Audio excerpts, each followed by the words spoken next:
All right, now we want to look at chapter 7 or section 7 in chapter 2. We're learning to deal with Cartesian coordinates in 3 space. So suppose we have 2 vectors in space, and our longer goal is to write a force from M to N, but for now we just want to write the position vector from M to N. It could be called R. We're going to keep track of everything. We're going to call N coordinates subscript 2 and coordinates subscript 1. And you can tell if you want to write a vector from M to N, then you just want these distances. And so x2 minus x1, we've got to go from here to here, y2 minus y1, and z2 minus z1. Now, order matters. So if you were to go subtract the other way, you'd end up going from N to M. So you have to pay particular attention to the order. So that vector, again, the difference in those coordinates, I hat, j hat, k hat. And then once I have that, I can use 3D Pythagorean theorem to calculate the magnitude.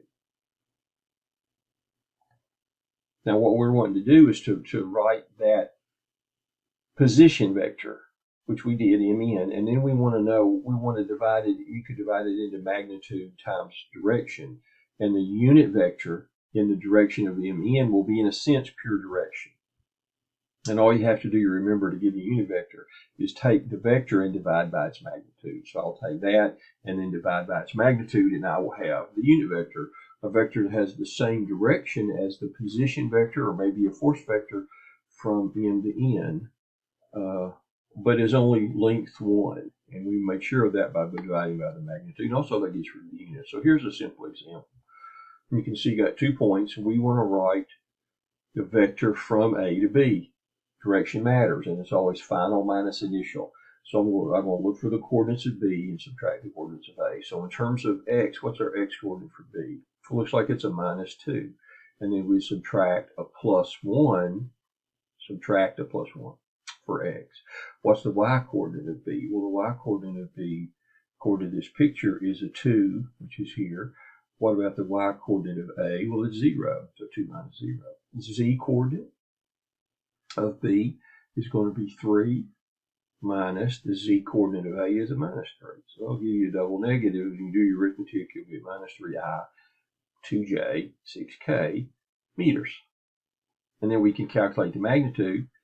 X squared plus y squared plus z squared gives square root, turns out to be a 7. And therefore we can calculate the unit vector by dividing 2 by 7. 7 meters, really all the units are gone. And unit vector is an old word for 1. So it no longer has dimensions. We call those units 2. But that's the unit vector. And of course, you may remember from what we talked about earlier, that will let you get your direction angles by taking, these are your direction cosines. So you take their inverse cosines and you get your angles. And so there you have your vector from A to B. So there should be some homework problems on that. I'll see you in the next video.